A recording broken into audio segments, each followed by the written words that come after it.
La nieve de Ohio golpeaba la ventana del comedor, pero dentro, el calor era casi sofocante.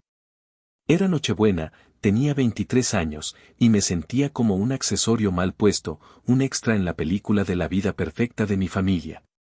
Estaba sentado en la nueva y lujosa casa de mi padre, en la subdivisión Hollow Creek, un lugar con céspedes tan verdes que parecían falsos, incluso bajo la escarcha. El olor a pavo rostizado y pastel de manzana llenaba el aire, pero yo solo podía saborear la tensión. Mi madrastra, Elisa, reía, un sonido agudo y metálico que siempre me pareció falso. Mi padre, Tomás, asentía a algo que decía un vecino, con una sonrisa tensa que rara vez le llegaba a los ojos. Mi hermanastro, Bruno, que tenía 19, jugueteaba con su nuevo teléfono de alta gama. Y luego estaba yo, Dante. El invitado de honor que nadie quería. La única razón por la que esta Nochebuena era diferente, la única razón por la que el aire estaba cargado de una electricidad extraña, era por el hombre sentado a la cabecera de la mesa, mi abuelo, Ramiro. Mi abuelo era un hombre imponente, un titán de la industria de la construcción en Chicago. No lo había visto en persona en casi 3 años, y su llegada sorpresa esa misma tarde había puesto a Elisa y a Tomás en un estado de pánico apenas disimulado. Un brindis, dijo Ramiro, y su voz de bajo retumbó, silenciando la música navideña y las charlas. Todos levantamos las copas. Sus ojos grises, agudos como el acero, recorrieron la habitación y se posaron en mí. Una sonrisa genuina, la única en esa habitación, se dibujó en su rostro. Dante, mijo, dijo, y sentí como todas las miradas se giraban hacia mí. Feliz Navidad. Me alegra ver que finalmente te estableciste. Pero dime, se inclinó hacia adelante, su mirada llena de orgullo. ¿Te gustaron las llaves de la casa que te compré? ¿Ya te acostumbraste al nuevo vecindario? El tenedor que sostenía se detuvo a medio camino de mi boca. Silencio. Un silencio tan profundo y pesado que podía oír el zumbido del refrigerador desde la cocina. Sentí un sudor frío recorrer mi espalda. ¿Qué llaves? ¿Qué casa? ¿De qué diablos estaba hablando? Miré a mi padre. Tomás se puso pálido, más blanco que la nieve de afuera. Miró su plato como si contuviera la respuesta al universo. Miré a Elisa. Su sonrisa estaba congelada, sus nudillos blancos alrededor de la copa de vino. Entonces, sucedió. La copa se resbaló de su mano temblorosa. No se rompió, pero aterrizó en el mantel blanco con un golpe sordo, derramando un charco de vino tinto que se extendió lentamente, como una mancha de sangre. «Oh, cielos», susurró ella. Pero mi abuelo Ramiro no le quitaba los ojos de encima a mi padre. Su propia sonrisa había desaparecido, reemplazada por una línea dura y confundida. «Tomás», dijo mi abuelo, su voz perdiendo toda calidez. «¿Elisa? ¿Qué pasa?» Antes de que pudiera responder, antes de que pudiera procesar la pregunta que cambiaría mi vida para siempre, la voz temblorosa de Elisa cortó el silencio. «Ay, Ramiro. ¿Qué cosas dice?» «Claro que sí», le encantó. «¿Verdad, Dante?» Pero la forma en que me miraba no era una pregunta. Era una súplica. Y una amenaza. Para entender ese silencio, ese terror palpable en los ojos de mi padre y la sangre falsa en el mantel, tienen que saber quién soy. Hola, mi nombre es Dante. Y durante los primeros 23 años de mi vida, fui un fantasma. Mi historia comienza con un final. El final de mi madre, Silvia. Ella murió dándome a luz.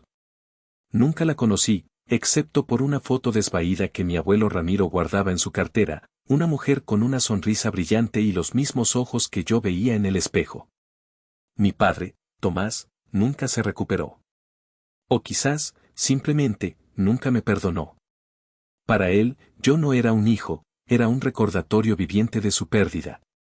Mi primera respiración había costado el último suspiro de ella. Crecía la sombra de un hombre gris y distante que rara vez me miraba a los ojos.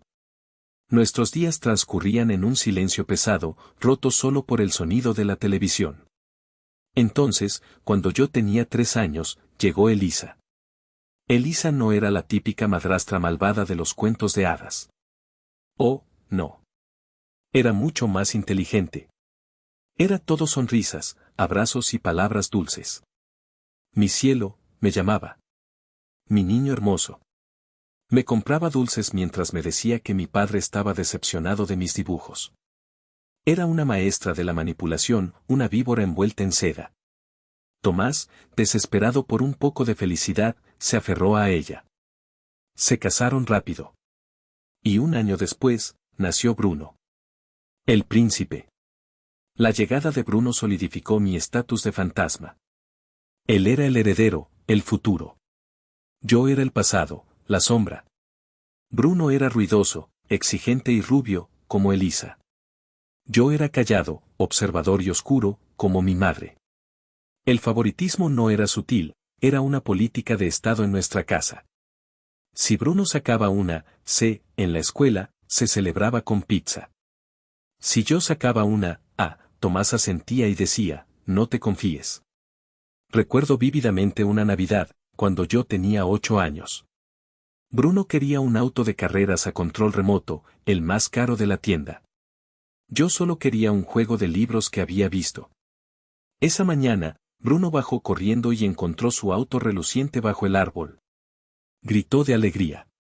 Yo encontré mi regalo, un par de calcetines. Los libros son muy caros este año, Dante, dijo Elisa, dándome una palmada en la cabeza.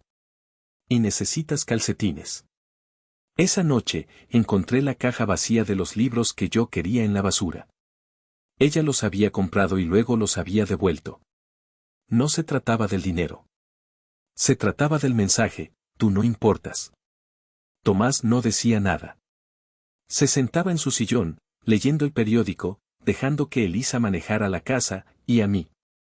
Él había renunciado a ser padre el día que mi madre murió, Elisa simplemente llenó el vacío de poder. Y así crecí, aprendiendo a ser invisible, a no pedir nada, a no esperar nada. Aprendí a vivir en los márgenes de mi propia vida, observando a esta familia feliz desde afuera. No sabía que el verdadero dolor, la verdadera traición, apenas estaba comenzando. Cuando cumplí 10 años, Elisa decidió que necesitaba más espacio. Bruno, que tenía 6, aparentemente necesitaba una sala de juegos dedicada. Mi habitación, la segunda más grande de la casa después de la principal, era la candidata perfecta. Elisa no me lo ordenó. Ella me manipuló. Mijo, dijo un día, sentándose en mi cama y acariciando mi cabello. Su voz era melosa. Ya eres un hombrecito. Estás creciendo tanto. Y he estado pensando, la habitación de Bruno es tan pequeña para todos sus juguetes. Y tú mereces un espacio propio. Un lugar que sea solo tuyo. Me llevó escaleras arriba, hasta el ático. Era un espacio bajo y polvoriento, lleno de cajas viejas y muebles cubiertos con sábanas. Hacía un calor sofocante en verano y un frío glacial en invierno. Había una sola ventana redonda, del tamaño de un plato, que daba a un callejón sin salida. No es perfecto, arrulló. Privacidad total. Puedes decorarlo como quieras. Será como tu propia fortaleza. Claro, decorarlo como quiera significaba que yo mismo tuve que subir el viejo colchón de resortes y una cómoda desvencijada. Mi antigua habitación, ahora la sala de juegos, fue pintada de azul brillante y llenada con videojuegos y figuras de acción. Tomás, por supuesto, aprobó el plan. Buena idea, Elisa, dijo. Le forjará el carácter. Mi carácter se forjó escuchando a las ratas rascar en las paredes por la noche y tiritando bajo 3 mantas en enero. Pero el frío del ático no era nada comparado con la frialdad de la traición que estaba por venir. Mi único salvavidas en esa casa era el teléfono. Cada 2 domingos, mi abuelo Ramiro llamaba desde Chicago. Él era el padre de mi madre. Un hombre ocupado y rico que, yo creía, estaba demasiado lejos para ayudar. Pero sus llamadas eran mi conexión con el mundo real. ¿Cómo estás, campeón?, preguntaba. ¿Cómo te trata tu padre? ¿Necesitas algo? Y yo siempre mentía. Estoy bien, abuelo. Todo está bien. Tenía miedo. Miedo de lo que Elisa me haría si me quejaba. Miedo de que, si le contaba a mi abuelo la verdad, él vendría, causaría una gran pelea, y luego se iría, dejándome solo con las consecuencias.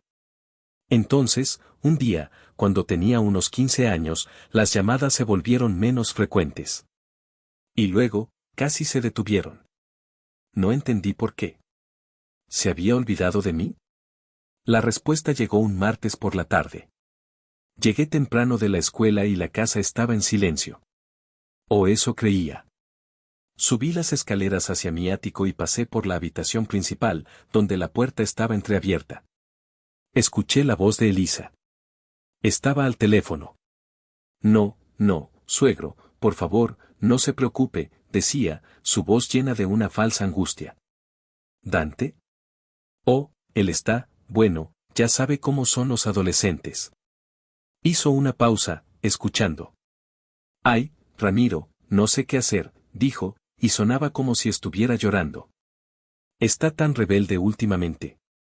Dice que, bueno, dice que está muy ocupado para hablar con usted. Que usted no lo entiende. Que prefiere que no llame tanto. Me rompe el corazón verlo alejarme de usted. Me quedé helado. Me tapé la boca para no hacer ruido. Era una mentira. Una mentira descarada y cruel. Sí, sí, claro que le diré que llamó, continuó.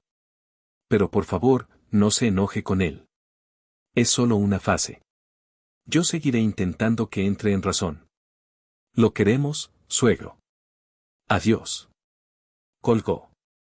Escuché el clic clic clic de sus tacones en el suelo de madera. Salió de la habitación, se detuvo, y la oí marcar otro número. Hola, Brenda. Soy Elisa. Oye, ¿sigue en pie lo del spa mañana? Y genial. Acabo de tener la llamada más agotadora con mi suegro. Corrí a mi ático, cerré la puerta y me senté en la oscuridad. No solo me habían quitado mi habitación. Me habían quitado a la única persona que realmente se preocupaba por mí. Elisa había cortado mi única cuerda de salvamento, y lo había hecho con una sonrisa y lágrimas de cocodrilo. Ese día, dejé de ser un niño. Avancemos rápido 3 años. Cumplí 18. Contra todo pronóstico, me había convertido en un estudiante estelar. Mientras Bruno recibía tutorías privadas que costaban una fortuna solo para mantener un promedio de C, yo me escondía en la biblioteca de la escuela hasta que cerraba. Las matemáticas y la física eran mi escape. Eran lógicas, predecibles. Tenían reglas. A diferencia de mi familia. Mi sueño era ser ingeniero. Construir puentes, no muros. Sabía que pedir ayuda era inútil. Así que pasé mi último año de secundaria preparando un plan de batalla. No solo solicité becas, casé becas. No solo investigué préstamos estudiantiles, creé hojas de cálculo comparativas. Mi objetivo era la Universidad Estatal de Ohio. No era la más cara, pero era sólida. Una noche de abril, después de la cena, reuní todo mi coraje. Elisa estaba viendo la televisión y Tomás leía el periódico. Bruno, como de costumbre, estaba en su habitación gritándole a una pantalla. Oigan, dije, mi voz sonando demasiado alta en el silencio. Se giraron, molestos por la interrupción. ¿Qué pasa, Dante? Estoy viendo mi programa, dijo Elisa. Quería hablar con ustedes sobre la universidad. Recibí mi carta de aceptación. Elisa resopló. Oh, qué lindo. ¿La universidad comunitaria? No. La universidad estatal. Para ingeniería civil. Tomás bajó el periódico. ¿Y cómo piensas pagar eso, jovencito? Esa era mi señal. Corrí a mi habitación del ático y bajé mi computadora portátil. La había preparado. No estaba pidiendo un regalo, estaba presentando una propuesta de negocios. Miren, dije, abriendo un archivo de PowerPoint que había pasado semanas perfeccionando. Lo he desglosado todo. Tenía gráficos circulares. Tenía proyecciones de costos. El costo total de la matrícula y alojamiento es este. He conseguido estas 3 becas, que cubren el 40%. Necesitaré un préstamo estudiantil para esta cantidad, señalé la pantalla. Y aquí está mi plan de pago. Trabajaré 30 horas a la semana mientras estudio. Según mis cálculos, puedo pagar el préstamo en 7 años después de graduarme, asumiendo un salario inicial conservador. Hablé durante 10 minutos. Expuse mi caso con una lógica impecable. Les mostré que no estaba pidiendo caridad. Solo les pedía que firmaran como garantes del préstamo estudiantil, un simple trámite burocrático. Cuando terminé, me sentí orgulloso. Era un plan sólido. Elisa me miraba con una expresión extraña, casi divertida. Tomás se recostó en su sillón. Se frotó la cara. 10 minutos, dijo. Hablaste durante 10 minutos sobre ti mismo. Mi orgullo se desvaneció, reemplazado por un frío familiar. Dante, continuó, su voz plana. Elisa y yo hemos estado hablando. Bruno, bueno, necesita muchos recursos. Sus tutorías, sus actividades. Necesita un buen comienzo en la vida. Todo el dinero que ahorramos, toda nuestra capacidad de crédito, está destinada a él. Él tiene, bueno, tiene potencial real en los negocios. Potencial real. Esas 2 palabras me golpearon como un puñetazo en el estómago. Tú, continuó Tomás, sin mirarme, tú eres bueno con las manos. Eres práctico. ¿Por qué no buscas un trabajo? Un oficio. Plomería, electricidad. Ganan buen dinero. Elisa intervino, su voz como un jarabe venenoso. Tu padre tiene razón, cielo. La universidad no es para todos. Y francamente, no creemos que seas material de universidad. Es mejor que lo sepas ahora. Me quedé allí, mi presentación de PowerPoint brillando en la pantalla, un monumento a mi propia estupidez. No era por el dinero. Nunca fue por el dinero. Era para asegurarse de que yo nunca saliera de la sombra de Bruno. Cerré la computadora portátil. No dije nada. No grité. No lloré. Subí al ático. Empaqué una mochila con 2 cambios de ropa y mis libros de texto. Bajé las escaleras, pasé junto a ellos, todavía estaban viendo la televisión, y salí por la puerta principal. Esa noche, dormí en una estación de autobuses. Al día siguiente, conseguí un trabajo en el turno de noche en un supermercado Walmart genérico, descargando camiones. Alquilé un apartamento miserable en el lado sur de la ciudad, un lugar con cucarachas y una fuga permanente en el grifo. Tenía 18 años y estaba solo. Pero, por primera vez en mi vida, al menos era libre. Los siguientes 3 años fueron un borrón de agotamiento. Mi vida se regía por el reloj de fichar. Noches enteras moviendo cajas bajo la luz fluorescente del almacén del supermercado, y días enteros durmiendo en mi apartamento de una habitación que olía a humedad. Cumplí 19, 20, 21. Mis únicos amigos eran los otros noctámbulos del trabajo. Mis comidas eran principalmente fideos instantáneos y sándwiches rancios de la cafetería de empleados. La familia era un recuerdo lejano, un dolor sordo. No me llamaron. Y yo no los llamé. El silencio era un acuerdo mutuo. Entonces, una tarde de verano, cuando tenía 21 años, mi teléfono vibró. Era un número que no reconocí, pero el mensaje de texto me heló la sangre. Era Elisa. Hola, Dante. Sé que ha pasado tiempo. Estamos en una nueva casa. 1432 Hollow Creek. Pequeña fiesta de inauguración esta noche a las 7. Ven si quieres. Me quedé mirando el mensaje durante 10 minutos. ¿Una nueva casa? ¿Una fiesta? ¿Ven si quieres? Mi primer instinto fue borrarlo. ¿Por qué querrían verme? Después de 3 años de silencio absoluto, ¿una invitación casual a una fiesta? Olía a trampa. Pero, una parte de mí, la parte estúpida y esperanzada que me negaba a matar, sintió curiosidad. ¿Habían cambiado? ¿Quizás mi padre finalmente sentía remordimiento? La dirección estaba en una parte elegante de la ciudad. Hollow Creek. Era donde vivían los médicos y los abogados, no los gerentes de nivel medio como mi padre. Contra mi buen juicio, decidí ir. Me duché en mi baño con moho, me puse mi mejor camisa, una camisa de botones que no estaba arrugada, y gasté $20 que no tenía en una botella de vino barato.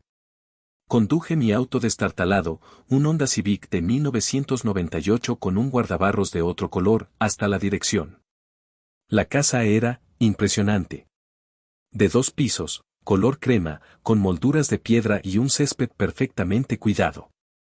Había autos caros estacionados en la calle. Me sentí como un vagabundo en un banquete de reyes. Toqué el timbre.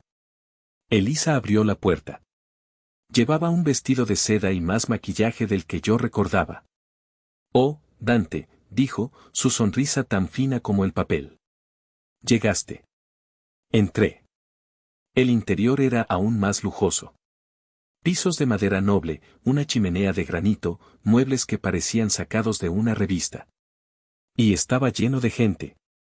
Extraños riendo, sosteniendo copas de champán. Encontré a mi padre cerca de la cocina. «Hola, papá», dije. Él se giró, me dio un solo asentimiento. «Dante». Y volvió a su conversación. Le di la botella de vino a Elisa. «Felicidades por la casa», murmuré. Ella tomó la botella sin mirarla. «Ponla por ahí», dijo, señalando vagamente una esquina. Pasé la siguiente hora de pie en un rincón, sintiéndome más invisible que nunca. Nadie me habló. Nadie me presentó. Observé las paredes. Estaban cubiertas de fotos familiares enmarcadas. Tomás y Elisa en su boda. Bruno sosteniendo un trofeo de golf. Bruno en la playa. Bruno sonriendo con su auto nuevo, un Mustang que debió costar una fortuna. Busqué. Recorrí cada pared. No había una sola foto mía. Ni una. Ni siquiera una foto de bebé de antes de que Elisa llegara.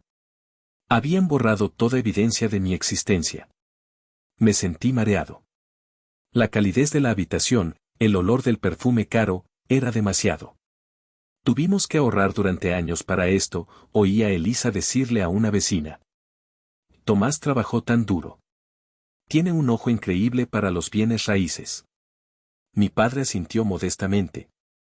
Me di la vuelta y me dirigí a la puerta. Nadie notó que me iba. Mientras conducía de regreso a mi apartamento infestado de cucarachas, una pregunta daba vueltas en mi cabeza. ¿Por qué? ¿Por qué invitarme? ¿Para mostrarme lo que me estaba perdiendo? ¿Para restregarme su éxito en la cara? No tenía sentido. Pero mientras me dormía esa noche con el sonido de los camiones de basura, no sabía que la verdadera razón era mucho más oscura. No era una fiesta. Era el comienzo de una conspiración. Después de esa extraña fiesta, la vida volvió a la normalidad, por un tiempo. El silencio se reanudó. Pero luego, algo cambió. Unos meses después, cerca de Acción de Gracias, recibí otro mensaje de Elisa. Cena familiar el jueves. 7 en punto. Bruno quiere verte. La parte de Bruno quiere verte era una mentira tan obvia que casi me río. Pero fui. No sé por qué. Quizás por la misma razón que tocas una herida para ver si todavía duele. La cena fue tensa. Pero al final, sucedió algo extraño. «Oh, esperen», dijo Elisa, sacando su teléfono. «Una foto familiar. Hace mucho que no tenemos una». Me sentí incómodo. «Oh, yo no». «No seas tonto, Dante», dijo, con una dulzura forzada. «Ven aquí. Ponte al lado de tu padre». De mala gana, me puse de pie y me coloqué en el borde del grupo. Tomás puso un brazo rígido alrededor de Bruno. Elisa sonrió brillantemente. El flash me cegó. «Perfecta», dijo ella. Un mes después, en Navidad, lo mismo. «Dante, mijo». Una foto junto al árbol. Pascua. Dante, al lado de Bruno. Se ven tan guapos. Cumpleaños de Tomás. Dante, una selfie con tu padre. Se convirtió en un patrón inquietante. Durante los siguientes 2 años, desde los 21 hasta los 23, mi única interacción con mi familia era esta serie de sesiones de fotos forzadas. Me invitaban, comía en silencio, me obligaban a sonreír para una foto, y luego me iba. Me sentía como un accesorio. Un accesorio que sacaban del ático polvoriento un par de veces al año para demostrar, ¿que éramos una familia feliz? ¿A quién intentaban engañar? La respuesta llegó en la última Navidad antes de que todo explotara. Yo tenía 22 años, casi 23. La misma rutina. La misma cena. La misma foto forzada. Esta vez, Elisa me puso en medio, entre Tomás y Bruno. Puso sus manos sobre mis hombros. Sonríe, Dante, dijo, mirando a la cámara de su teléfono, que estaba en un pequeño trípode sobre la chimenea. El temporizador hizo clic. Mientras la luz parpadeaba, y con su sonrisa aún pegada en la cara, Elisa se inclinó y susurró en mi oído, sus uñas clavándose en mis hombros. Más te vale sonreír como si lo dijeras en serio, niño. No querrás que el abuelo se preocupe, ¿verdad? Mi sangre se heló. ¿El abuelo? ¿Por qué mencionaba al abuelo? Después de la foto, mientras todos volvían a sus postres, fingí ir al baño. Pero en lugar de eso, me escondí en el pasillo oscuro. Vi a Elisa tomar su teléfono. La vi abrir su galería de fotos, seleccionar la foto que acabábamos de tomar, y luego abrir su aplicación de mensajería. Vi el nombre en la parte superior del chat, Papá Ramiro. Me acerqué un poco más, conteniendo la respiración. Sus pulgares volaron sobre la pantalla. Y mira, suegro. Feliz Navidad de parte de nuestra familia feliz. Y mi niño hermoso, Dante, aquí con nosotros. Está tan feliz en nuestra nueva casa. Gracias por hacerlo posible. Mensaje enviado. Me quedé paralizado. ¿Qué? ¿Gracias por hacerlo posible? ¿Mi niño hermoso? Mi cerebro no podía procesarlo. ¿La casa de ellos? ¿Por qué le agradecía a mi abuelo? ¿Pensaba mi abuelo que yo vivía allí? ¿Era por eso que ella seguía mencionándolo? Una sensación de náusea me invadió. Esto era más que favoritismo. Esto era un engaño. Un engaño elaborado. Pero no entendía el objetivo. ¿Por qué fingir que yo era feliz? ¿Por qué fingir que yo vivía allí? Me escabullí por la puerta principal esa noche, sintiéndome más enfermo que nunca. No lo sabía entonces, pero esa era la última Navidad de ignorancia. La próxima sería una masacre. Y eso nos trae de vuelta a la cena de Nochebuena, un año después. Yo, con 23 años. El vino tinto extendiéndose por el mantel. La pregunta de mi abuelo Ramiro seguía flotando en el aire, pesada e imposible de ignorar. ¿Te gustaron las llaves de la casa que te compré? Elisa fue la primera en moverse. Se levantó de un salto, secando frenéticamente el vino derramado con una servilleta. ¡Ay, qué torpe soy! ¡Qué desastre! Y miren esto. Estaba tratando de crear una distracción, de cambiar el tema, de reescribir la realidad con pura fuerza de voluntad. Mi padre, Tomás, seguía inmóvil, un hombre de piedra pálida. Bruno nos miraba a todos, confundido. ¿Qué llaves? ¿De qué casa está hablando el abuelo? Silencio, Bruno, siseó Elisa. Luego se giró hacia Ramiro, su voz goteando una dulzura falsa que ahora me revolvía el estómago. ¡Ay, Ramiro! ¿Qué cosas dice? Claro que a Dante le encantó el regalo. Fue demasiado generoso. Pero ya sabe cómo son los jóvenes. Me lanzó una mirada. Una mirada que contenía una orden desesperada, sígueme la corriente. Dante es tan independiente. ¿Verdad, mijo? Él prefiere vivir solo en su pequeño apartamento en el centro. Quiere forjar su propio camino. ¿No es así, Dante? Me estaba dando una salida. Una oportunidad de participar en la mentira.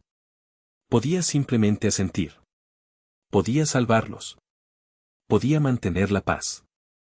Y en ese momento, todo el dolor, cada humillación, cada noche fría en el ático, cada turno doble en el supermercado, cada foto falsa, todo se unió en una sola bola de furia helada. Levanté la mirada del plato. Mi abuelo Ramiro no estaba mirando a Elisa. Me estaba mirando a mí. Sus ojos agudos no estaban enojados. Estaban confundidos. Y esperaban. Ignoró por completo a Elisa. Su voz era tranquila, pero cortaba el aire. Dante. Te hice una pregunta. Mírame a los ojos y dime la verdad. ¿Recibiste las llaves de la casa que te compré? El silencio volvió a caer. Podía sentir el calor de la mirada de pánico de Elisa. Podía sentir la cobardía irradiando de mi padre. Tomé una respiración profunda. Mi voz salió firme, más fuerte de lo que había sonado en años. Abuelo, dije, mi voz clara y precisa. Con todo el respeto del mundo, no sé de qué llaves me hablas. Elisa soltó un pequeño gemido. Yo no vivo aquí, continué, mirando directamente a los ojos de mi abuelo. Esta es la casa de mi padre. De Elisa. Y de Bruno. Yo vivo en un apartamento rentado de una habitación en el lado sur de la ciudad. Lo pago con mi sueldo del turno de noche en el supermercado. Vengo aquí un par de veces al año cuando me invitan. Pero esta no es mi casa. Nunca lo ha sido. El rostro de mi abuelo pasó de la confusión a una comprensión lenta y terrible. Fue como ver una tormenta formándose en el horizonte. Tú, dijo lentamente, su voz bajando una octava, ¿pagas renta? Sí, señor. Desde que me mudé a los 18. Mi abuelo cerró los ojos. Solo por un segundo. Cuando los abrió, ya no miraba a un nieto. Miraba a un traidor. Se giró lentamente en su silla para encarar a mi padre. Tomás, dijo, y la palabra sonó como un disparo en la habitación silenciosa. Explícate. Ahora. Tomás se encogió. Era un hombre roto, un cobarde atrapado en una mentira que se había vuelto demasiado grande. Yo, papá, no es lo que parece. Es un malentendido. Un malentendido, rugió Ramiro, golpeando la mesa con la palma de la mano. Los platos saltaron. Bruno se estremeció. Voy a decirte lo que parece. Parece que mi nieto, el hijo de mi hija muerta, vive en la miseria mientras tú vives en el lujo. Se volvió hacia mí, pero sus ojos estaban fijos en mi padre. Dante, hace 2 años, cuando cumpliste 21, llamé a tu padre. Le dije que quería darte un comienzo en la vida. Un comienzo justo. Mi corazón latía con fuerza contra mis costillas.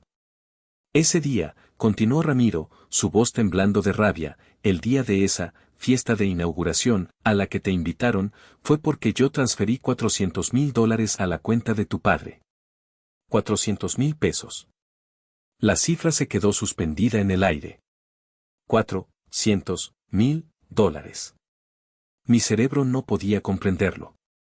Era una suma de dinero de Monopoly. No era real. Era un regalo, dijo mi abuelo, su voz rompiéndose. Un regalo para ti, Dante. Un fideicomiso para comprar una casa. Para tu futuro. Las instrucciones fueron claras. La casa debía estar a tu nombre. Me agarré al borde de la mesa. Me sentía mareado. Y tu padre, continuó Ramiro, señalando a Tomás con un dedo tembloroso, tu padre me dijo que te la dio. Me dijo que estabas encantado. Me dijo que te ayudaría a mudarte. Elisa finalmente encontró su voz, una voz aguda de pánico. No, no, Ramiro, estás equivocado. El dinero era para la familia. Para toda la familia. No puedes simplemente darle una casa a él y dejarnos a nosotros fuera. No era para la familia, gritó Ramiro. Era para él. Y entonces, todo encajó. Como una cerradura horrible abriéndose en mi mente. Los 400,000 pesos. La fiesta. La nueva casa. Las fotos. Las malditas fotos. La campaña de 2 años de mira, abuelo, qué felices somos. Las sonrisas forzadas. El gracias por hacer lo posible de Elisa. No era un teatro para engañarme a mí. Era un teatro para engañar a mi abuelo. No estaban celebrando su nueva casa. Estaban celebrando mi nueva casa. La casa que me habían robado. Me levanté. Mis piernas temblaban. Las fotos, susurré. Todos me miraron. Las fotos, dije, más fuerte. Por eso me invitaban. Por eso me obligaban a sonreír. Eran para ti. Miré a mi abuelo. Te estaban enviando fotos mías en esta casa, para hacerte creer que yo vivía aquí. Para hacerte creer que todo estaba bien. Mi abuelo Ramiro me miró, con una angustia que reflejaba la mía.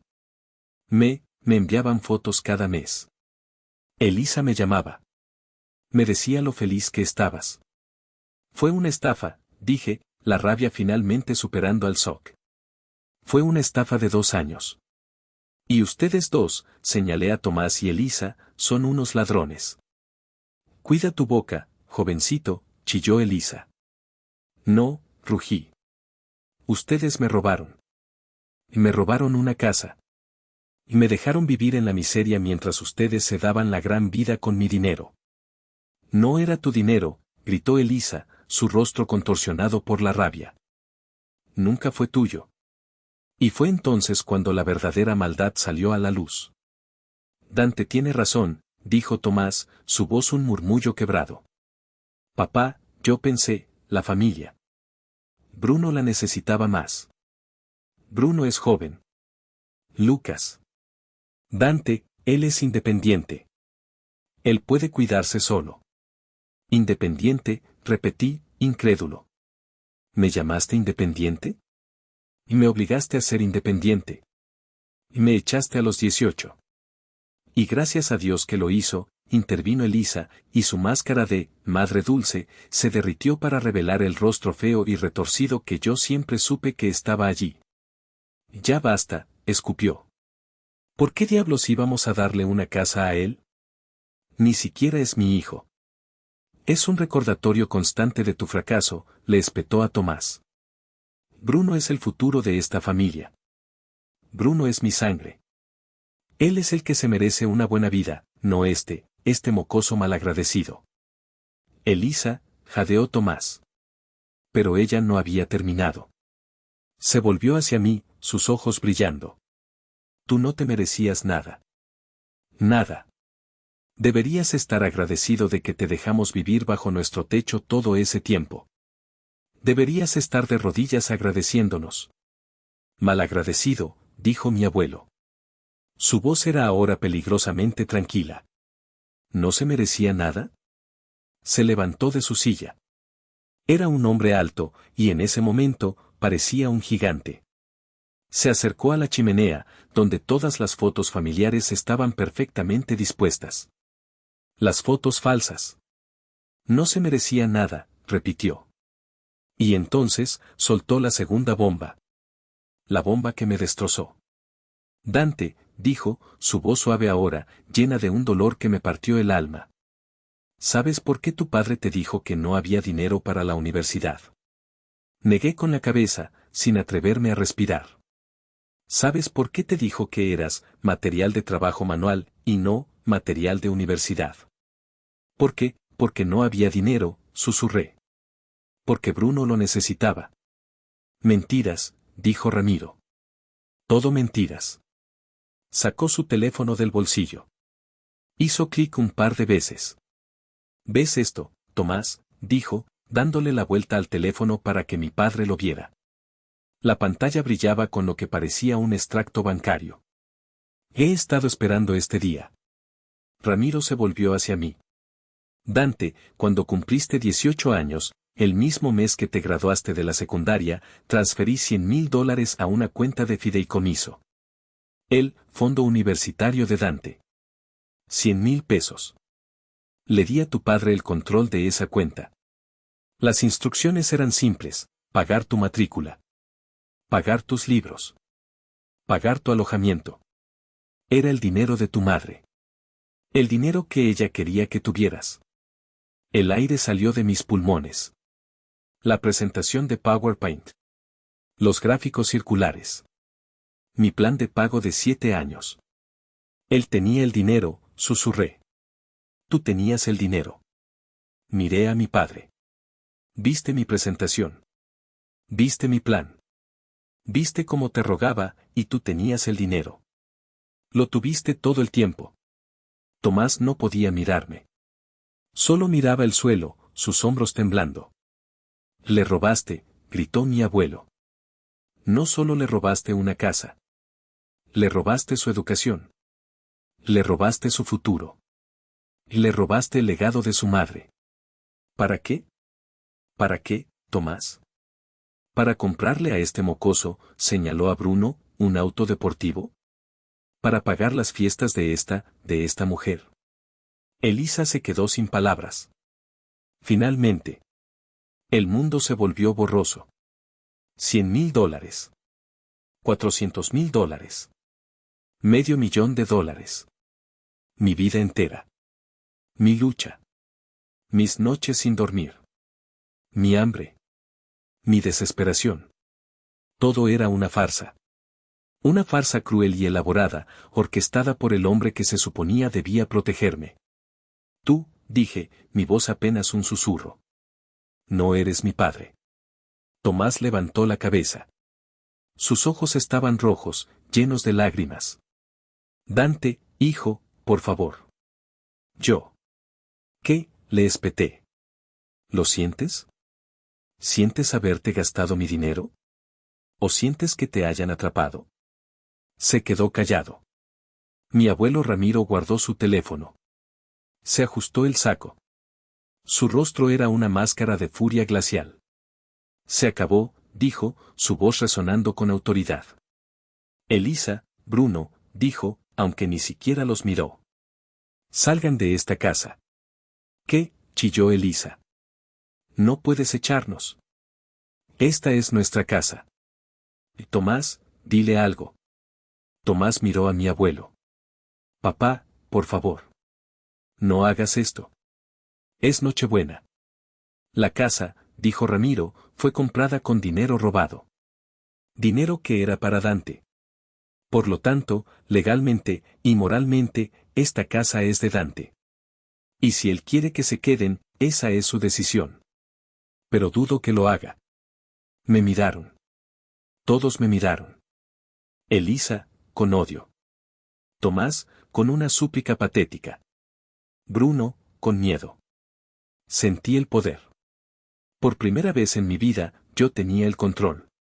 Podía destruirlos. Podía echarlos a la nieve en Nochebuena. Podía hacerles pagar. Saboreé el momento. Saboreé su terror. Y luego, lo dejé ir. No quiero la casa, dije, mi voz firme. No quiero nada de ustedes. La casa está maldita. Está manchada con sus mentiras. Caminé hacia la puerta principal. Agarré mi abrigo delgado del perchero. Dante, ¿a dónde vas?, preguntó mi abuelo, su voz repentinamente alarmada. No lo sé, dije con sinceridad. De vuelta a mi apartamento. De vuelta a mi trabajo. No importa.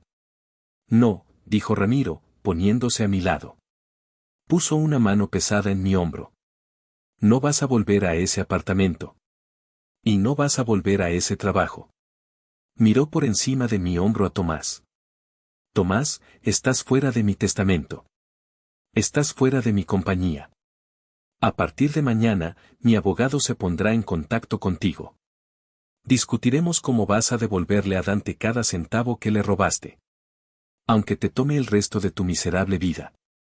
No puedes hacer eso, gritó Elisa. Sin tu dinero, estamos arruinados. Debiste pensar en eso, dijo Ramiro fríamente, antes de robarle a mi nieto. Abrió la puerta principal. El aire frío de la noche de Ohio entró, disipando el calor falso de la habitación. Dante, dijo mi abuelo, su voz suavizándose. Empaca una maleta. La que sea que tengas en ese apartamento tuyo. Vienes conmigo a Chicago. Ahora. No miré hacia atrás. No dije adiós. Salí de esa casa, la casa que debió ser mía, y entré en la noche. El aire helado golpeó mi cara, y por primera vez en mi vida, sentí que podía respirar. Me subí a la camioneta SUV negra y lujosa que mi abuelo había rentado, y mientras nos alejábamos, vi la silueta de mi padre y mi madrastra en la puerta, observando cómo su mundo se derrumbaba. No sentí nada. Ni tristeza, ni rabia.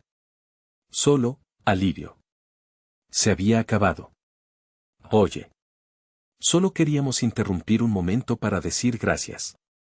Historias como estas son intensas, y si te ha llegado al corazón o te ha hecho sentir algo, significa mucho para nosotros. Si te está gustando el viaje de Dante, por favor, dale un like a este video. Nos ayuda muchísimo. Y si aún no lo has hecho, suscríbete al canal para no perderte ninguna de nuestras historias. Y una cosa más, nos encantaría saber desde dónde nos estás escuchando. Deja un comentario abajo con el nombre de tu ciudad o tu país. Cada comentario ayuda a que esta historia llegue a más personas. Gracias por tu apoyo. Sigamos con la historia. El vuelo a Chicago fue un borrón. Mi abuelo me compró un boleto en primera clase. Fue la primera vez que giraba a la izquierda al entrar en un avión. Me senté en el asiento de cuero, bebí un jugo de naranja y miré por la ventana, viendo cómo Ohio se convertía en un pequeño parche de luces debajo de nosotros. Mi abuelo estaba a mi lado, leyendo el Wall Street Journal, pero podía sentir su presencia sólida y reconfortante. Aterrizamos en O'Hare y un conductor nos estaba esperando. Salimos del frío del aeropuerto y entramos en un sedán negro que olía a cuero y madera. Condujimos por la ciudad iluminada, un paisaje de acero y cristal que hacía que mi pequeña ciudad de Ohio pareciera un pueblo de juguete. Nos alejamos del centro hacia un suburbio llamado Kenilworth. Las casas aquí no eran casas. Eran mansiones. El auto se detuvo frente a una puerta de hierro forjado que se abrió automáticamente. Conduimos por un camino de entrada curvo y nos detuvimos frente a una casa de piedra y ladrillo que parecía un pequeño palacio. Bienvenido a casa, Dante, dijo mi abuelo. Si la casa de Hollow Creek me había parecido lujosa, esto era otro nivel. Entramos en un vestíbulo de 2 pisos con un suelo de mármol y una escalera de caracol. Un ama de llaves tomó nuestros abrigos. Tu habitación está arriba, dijo Ramiro. La segunda puerta a la izquierda. Me condujo a una suite de invitados. No era una habitación, era un apartamento. Tenía una cama king size, una sala de estar, un baño de mármol y un balcón que daba a un jardín trasero nevado. Espero que estés cómodo, dijo. Descansa. Hablaremos mañana. Me quedé allí, en medio de la alfombra persa, todavía con mi ropa barata del supermercado. Me senté en la cama, que era como una nube. Y por primera vez desde la cena, lloré. Lloré por mi madre, a quien nunca conocí. Lloré por el niño que fui, solo y asustado en un ático. Y lloré por el hombre que era ahora, completamente perdido. Los primeros días fueron un shock cultural. La casa era silenciosa, ordenada.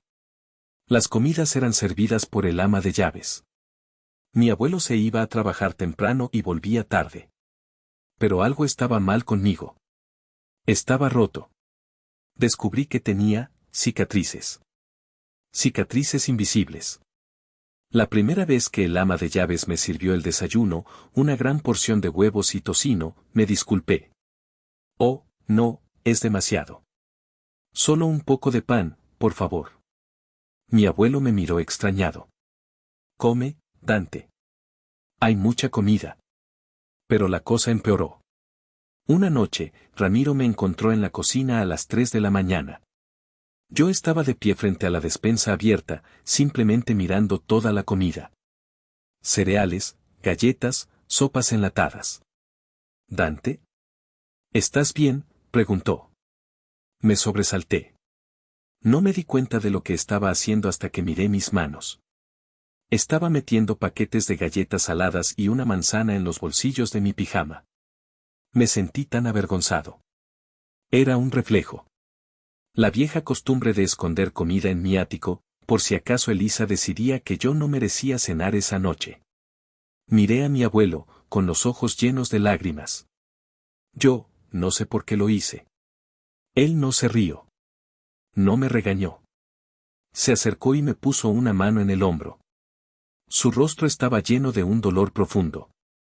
Oh, mijo, dijo, su voz ronca. ¿Lo que te hicieron? Me abrazó.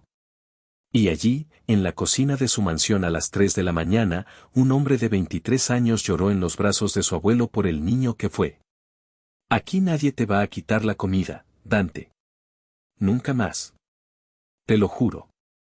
A la mañana siguiente, mi abuelo me despertó temprano. Vístete, dijo. Tenemos trabajo que hacer. Me llevó a su oficina en el centro de Chicago. Era un edificio imponente con su nombre, Construcciones Ramiro, grabado en el mármol. Me presentó a su equipo, no como su nieto, sino como Dante. Mi nuevo protegido. Me sentó en su enorme oficina de esquina con vistas al lago Michigan. Hablé con mi abogado esta mañana, dijo, yendo directo al grano. Tenemos un caso sólido.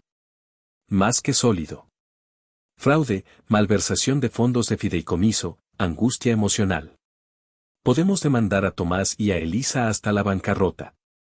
Podemos quitarles todo.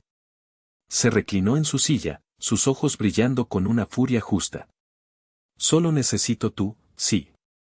Di la palabra, Dante, y desataré a los perros. Me imaginé la escena. Abogados. Tribunales. Mi padre y Elisa humillados en el estrado. Bruno llorando. Era una fantasía tentadora. Hacerles pagar. Destruirlos, como ellos me destruyeron a mí. Pensé en ello durante un largo minuto. Saboreé la venganza. Y luego, pensé en mi vida. ¿Quería pasar los próximos 2 años de mi vida atado a ellos? ¿Quería que mi futuro se definiera por mi pasado? ¿Quería que mi nueva vida en Chicago comenzara con un acto de destrucción? No, dije. Mi abuelo parpadeó. No. No, abuelo. No los demandes. Dante, te robaron $500,000. Lo sé. Y me robaron 18 años de mi vida. Me robaron a mi madre. Me robaron mi infancia. Y no puedo recuperar nada de eso. Ni siquiera con $500,000. Me levanté y miré por la ventana el lago helado. Me hicieron daño. Me rompieron. Pero, también me hicieron fuerte. Me enseñaron a sobrevivir con nada. No quiero que piensen en mí ni un segundo más. Si los demandamos, seguiré atado a ellos. Sus nombres estarán en mi correo.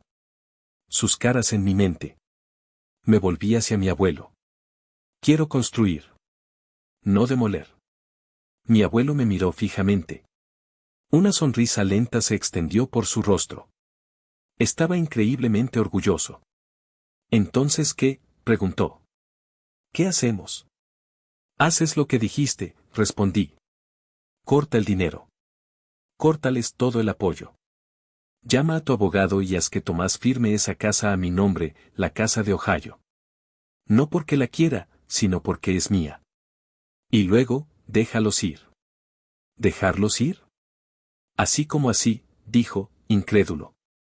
Que enfrenten el mundo real sin tu red de seguridad.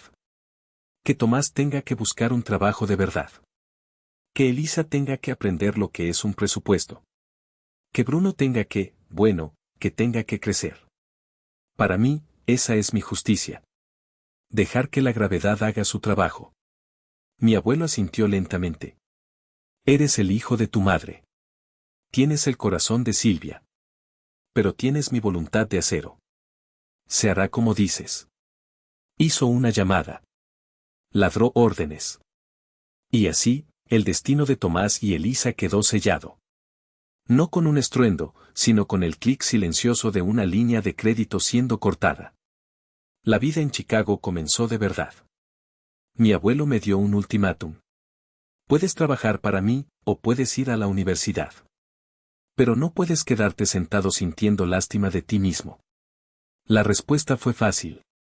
Un mes después, la casa de Hallow cree que estaba oficialmente a mi nombre. Tomás, presionado por los abogados de Ramiro y enfrentando la ruina financiera, firmó los papeles sin luchar. ¿Qué quieres hacer con ella?, Me preguntó Ramiro. Véndela, le dije. Quema los muebles si es necesario. No quiero poner un pie en ella. Es dinero maldito. Ramiro sonrió. Buena respuesta. La casa se vendió en una semana. El dinero, 400,000 pesos dólares después de las comisiones, se depositó en una cuenta nueva a mi nombre. Junto con los 100,000 pesos recuperados del fondo universitario que Tomás nunca había tocado, solo había robado los intereses. $500,000. Era mío. Entonces, dijo mi abuelo. ¿Qué vas a construir? Ese otoño, a la edad de 23 años, me inscribí como estudiante de primer año en el programa de Ingeniería Civil de la Universidad de Illinois. Fue aterrador. Era mayor que todos los demás. Mis habilidades de estudio estaban oxidadas. Y estaba rodeado de chicos que venían de familias ricas y escuelas preparatorias de élite. Pero tenía algo que ellos no tenían. Tenía hambre. Me sumergí en el trabajo. Me uní a clubes de estudio. Pasaba las noches en la biblioteca, no trabajando en un supermercado, sino descifrando ecuaciones de cálculo. Y lentamente, empecé a sanar. Empecé a trabajar a tiempo parcial en la compañía de mi abuelo, no como un ejecutivo, sino como un interno, yendo a los sitios de construcción, aprendiendo desde cero. Los hombres de allí no sabían quién era yo. Solo era Dante, el chico nuevo. Y me respetaban por mi trabajo, no por mi nombre. Y entonces, en mi segundo semestre, la conocí. Su nombre era Lorena. Era estudiante de arquitectura, tan brillante y apasionada como yo estaba roto y cauteloso. Nos conocimos discutiendo sobre la integridad estructural de un puente en un proyecto conjunto.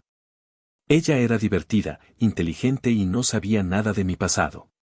No le importaba mi ático, ni Elisa, ni el dinero robado. Le gustaba yo, por mí. Por Dante, el estudiante de ingeniería que toma notas demasiado detalladas. Salimos a tomar café. El café se convirtió en cena. La cena se convirtió en largas noches hablando de todo y nada. Por primera vez en mi vida, me sentí normal. Me sentí feliz. Estaba construyendo. No solo puentes. Estaba construyendo una vida. Habían pasado 2 años. 2 años maravillosos y difíciles. Estaba a punto de comenzar mi tercer año de ingeniería. Había pasado de ser un interno a ser un gerente de proyecto junior en la compañía de Ramiro durante los veranos. Mi relación con Lorena era sólida. Habíamos alquilado un pequeño apartamento juntos cerca del campus. La mansión de mi abuelo era increíble, pero yo necesitaba mi propio espacio, uno que hubiera ganado. La vida era buena. Casi había olvidado el hedor de Ohio. Casi. Una noche de martes, estaba en casa con Lorena, ambos estudiando para nuestros exámenes parciales. Mi teléfono sonó. Era un número desconocido de Ohio. Mi corazón dio un vuelco. Dudé. ¿No vas a contestar?, preguntó Lorena, sin levantar la vista de su maqueta. Probablemente sea spam, murmuré. Pero contesté. Hola. Silencio. Luego, una voz que no había oído en 2 años. Una voz que ya no era sedosa ni dulce. Era áspera, desesperada. Dante, susurró. Soy Elisa. Me levanté de mi silla. Lorena me miró, alarmada. Caminé hacia el balcón, cerrando la puerta de cristal detrás de mí. ¿Qué quieres, Elisa?, dije, mi voz fría. Yo sé que no tengo derecho a llamar. Sé que estás enojado. Enojado no es la palabra que usaría. ¿Qué quieres? Escuché un sollozo ahogado. Estamos en problemas, Dante. Problemas serios. Me quedé callado.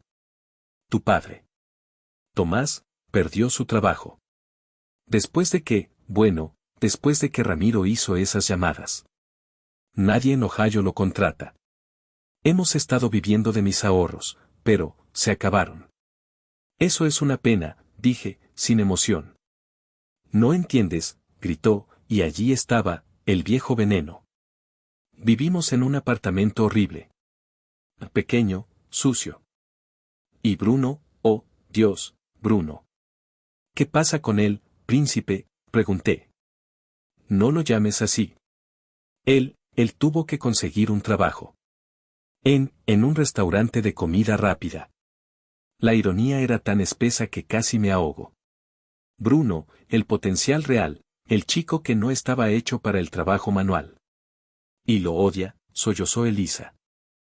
Él no está hecho para eso, Dante. No está hecho para limpiar grasa y recibir órdenes de adolescentes. Está tan deprimido. Apenas sale de su habitación. Esperó. El silencio se alargó. Estaba esperando que yo ofreciera algo. Dinero. Simpatía. Dante, por favor, suplicó. Sé que tienes dinero. La casa. El abuelo. Eres familia. Tienes que ayudar a tu hermano. Familia. Hermano. Esas palabras, saliendo de su boca, eran un insulto. Tomé una respiración profunda, el aire frío de Chicago llenando mis pulmones. Escúchame con atención, Elisa, porque solo lo diré una vez, dije, mi voz baja y controlada. Yo trabajé 5 años en un supermercado. De noche. Limpiaba derrames y trataba con clientes borrachos. Lo hice porque ustedes, tú, me robaste el dinero de mi educación y me dijiste que no servía para nada. Así que no me hables de, no estar hecho para eso. Pero él. Bruno no es, demasiado bueno, para ese trabajo. Con suerte, está sobrecualificado. Está aprendiendo lo que es la vida real. Una lección que ambos debieron enseñarle hace 20 años. Yo no voy a interferir en su educación. Eres un monstruo, gritó. Soy producto de mi crianza, respondí fríamente. Pierde mi número, Elisa. Colgué. Mis manos temblaban, pero no de miedo. De rabia. Volví a entrar. Lorena me miraba, sus ojos llenos de preocupación. ¿Quién era? Un número equivocado, mentí. Volvamos al estudio. Pero no pude concentrarme. El pasado había vuelto a llamar. Un mes después, el karma dio su siguiente golpe. Si la llamada de Elisa fue un ataque de pánico, esto fue una súplica metódica. Llegó a mi oficina en la constructora. Una carta física. El sobre era de papel barato de oficina. La dirección estaba escrita a mano, con una caligrafía temblorosa que reconocí al instante. Era de Tomás. Me senté en mi escritorio mucho después de que todos se fueran. Miré el sobre durante 1 hora antes de abrirlo. Era larga. 4 páginas, escritas por ambos lados. No era una disculpa. No realmente. Era una letanía de miseria. Escribió sobre cómo la llamada de Elisa me había enfadado. Escribió sobre cómo estaban a punto de ser desalojados de su apartamento horrible. El dinero se había acabado. Completamente. Y luego, escribió sobre Bruno. Aparentemente, después de mi llamada con Elisa, ella le había contado a Bruno lo que yo dije. Y Bruno, en un ataque de rabia, o quizás de vergüenza, renunció a su trabajo en el restaurante. Ha estado saliendo con la gente equivocada, Dante, escribió mi padre. Gente peligrosa. Está bebiendo. Creo que está metido en problemas peores.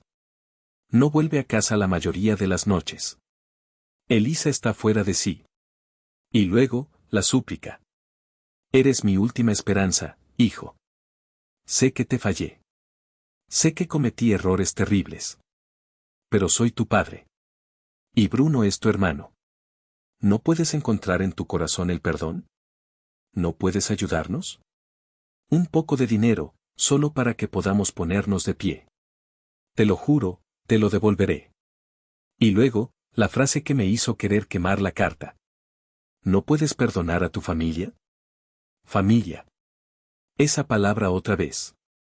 Esa palabra que usaban como un escudo, como un arma, como una tarjeta de sal de la cárcel gratis. Tomé la carta y la llevé a la oficina de mi abuelo. Él estaba trabajando hasta tarde, como siempre. Le di la carta. Él la leyó en silencio. Su rostro no cambió de expresión. Cuando terminó, la puso sobre su escritorio. ¿Y bien?, preguntó. ¿Qué vas a hacer? Me quedé mirando la carta. El patético garabato de mi padre.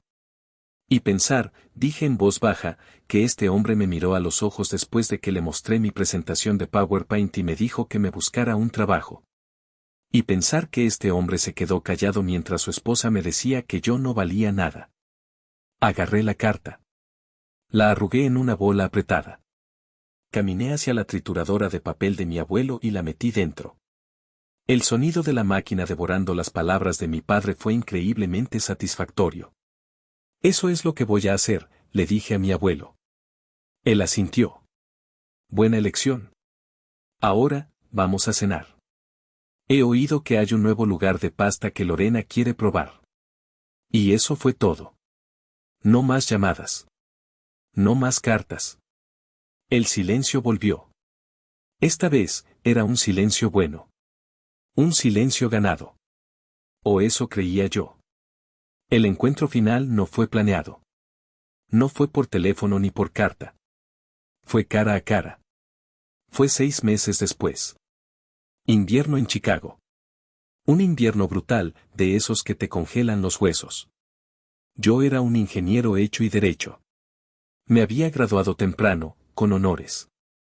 Ramiro me había ascendido a gerente de proyectos de pleno derecho. Estaba supervisando la construcción de un nuevo complejo de oficinas en el centro. La vida era estable. Lorena y yo estábamos hablando de comprar un lugar propio. La vida de Ohio era una pesadilla lejana.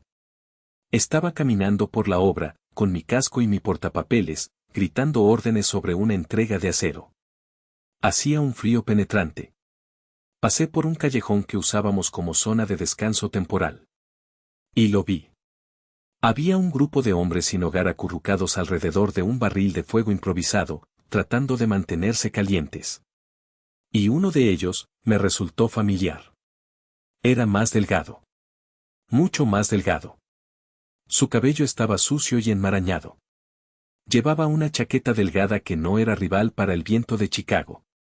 Nuestros ojos se encontraron. Era Bruno. Se quedó helado. Su rostro pasó del vacío a la conmoción, y luego al reconocimiento. Y luego, a la vergüenza. Me acerqué lentamente. Los otros hombres nos miraron con recelo. Bruno, dije, mi voz ahogada por el viento. Él se levantó. Tropezó un poco. Estaba temblando, ya fuera por el frío o por la abstinencia, no lo sabía. Dante, graznó. Su voz estaba arruinada. Hermano. Hermano. ¿Qué estás haciendo aquí, Bruno? ¿En Chicago? Se encogió de hombros, sus ojos sin poder encontrar los míos. Me echaron. Papá y mamá. Dijeron que yo era el problema. Que estaba gastando todo su dinero en cosas. Así que tomé un autobús. Pensé que, no sé lo que pensé. ¿Dónde están ellos? No sé. En un refugio en Ohio, supongo. No he hablado con ellos en meses. Así que, al final, se habían devorado entre ellos. El nido de víboras finalmente se había vuelto contra sí mismo. Bruno me miró, y por primera vez en su vida, vi miedo real en sus ojos. No el miedo de un niño mimado, sino el miedo de un animal acorralado. Dante, tengo hambre, susurró. Tengo tanto frío. Por favor. Un poco de dinero. Para un café caliente. Por favor. Me quedé allí, mirándolo. Al príncipe. Al potencial real. Al chico que lo tuvo todo. Todo el odio que había sentido, toda la rabia, desapareció. No sentí nada. Ni rabia, ni compasión. Solo, vacío. Era un extraño. Un extraño patético y triste. Metí la mano en el bolsillo. Bruno sonrió, una sonrisa rota y sin dientes. La esperanza iluminó sus ojos. Saqué mi cartera. Pero no saqué un billete de 50. Saqué un billete de $20. Y saqué una de mis tarjetas de visita. Le di el billete. Aquí. Esto es para un autobús y una comida caliente. En la parte de atrás de esta tarjeta, le di la vuelta, he escrito la dirección del refugio de la calle Misión. Te darán una cama caliente y te ayudarán a limpiarte. Bruno miró el billete de 20 y luego la tarjeta, confundido. ¿Eso es todo? No, le dije.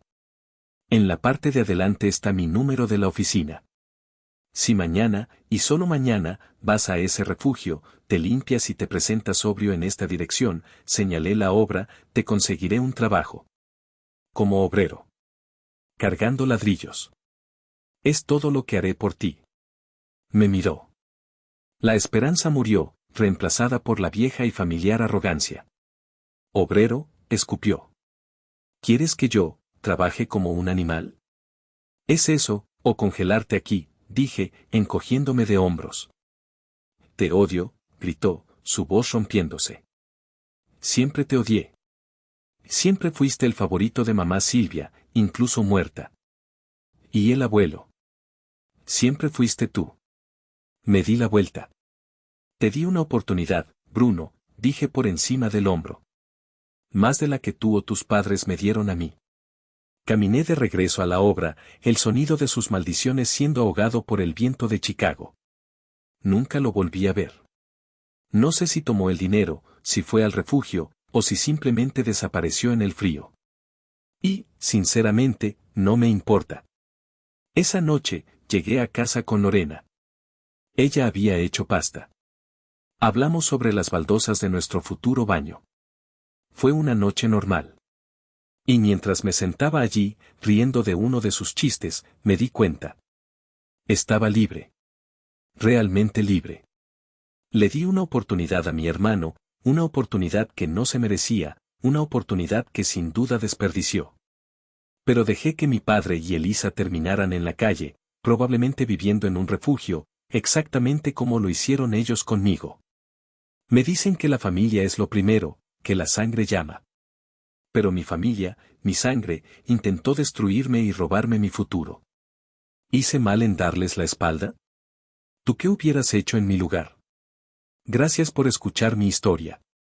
Si te ha gustado, por favor, dale like a este video y suscríbete a nuestro canal para más contenido como este. Nos ayuda a seguir trayendo historias que importan. Nos vemos en la próxima.